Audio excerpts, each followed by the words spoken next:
So today on the Points Unknown channel, we're talking about our DIY camper van and in particular Kitchen 3.0. This is our third edition of building a removable kitchen setup with all the bells and whistles that we want in our kitchen. I'm just going to briefly go through all the features that we have built in. As you can see, it's pretty simple setup. It's modular. We don't have a lot of built-in stuff. We've got removable camp stove, coffee maker. The sink is built in. Starting at the bottom, we have drawers with little locks on them that have bottom drawer has cleaning stuff, propane, spices, other things that are kind of more knockabout. And in the top drawer, we have a coffee cup and also all the dishes, cookware, cups, plates, all that kind of stuff. We decided to go with the shallow drawers and keep with the bin setup that we had in Kitchen 2.0 because I like the ability, if we come to, when we come home or we come to someplace else that has a bigger sink or other washing facilities, we can just take the whole bin and bring that in and clean it up. Also, if we want to cook outside or whatnot, I mean, the whole bin comes. We're just having it in a drawer and having to deal with it individually. Bunch of shelf space for random stuff. We've got some games up here, cribbage, my personal favorite.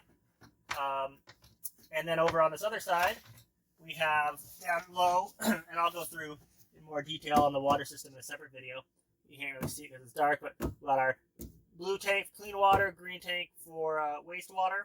The strap here, I'll show you in a second, holds the stove when we put it away while we're traveling. Shelf here, and then up above, we have our sink.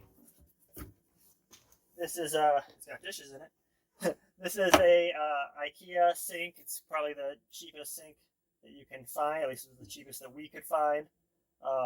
And it works really well. Again, I'll do a video on the water system separately, but same tubing system. We've got two switches for the water system. One button is just a momentary switch that you can lean against to turn on the water. And the other one is a just on off to keep the water on continuously, like if you're filling up a water bottle or something like that.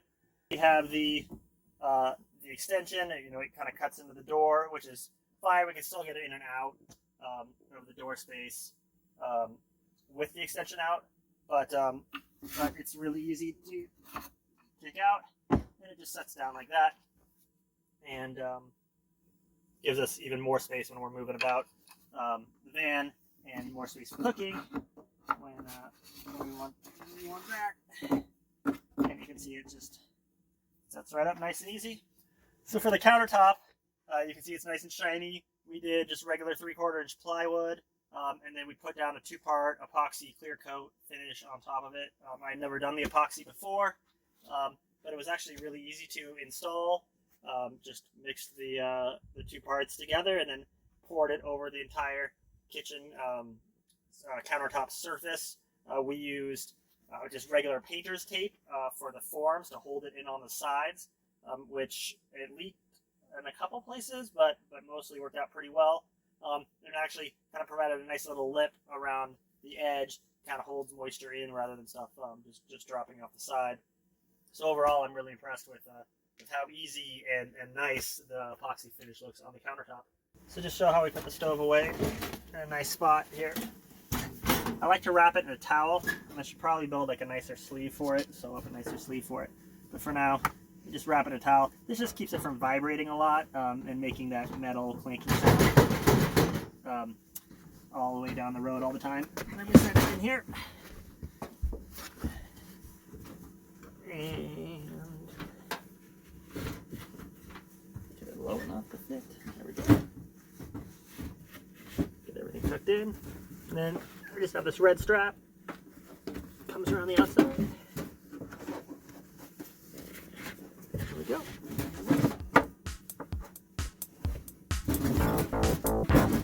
Back. And that's it. Now it's ready for travel.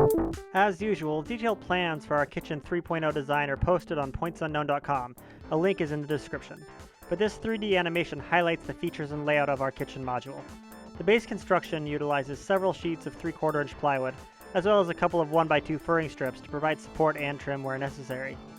The 22-inch drawer sliders provide smooth motion for the drawers, and the IKEA sink is just the right size for our needs.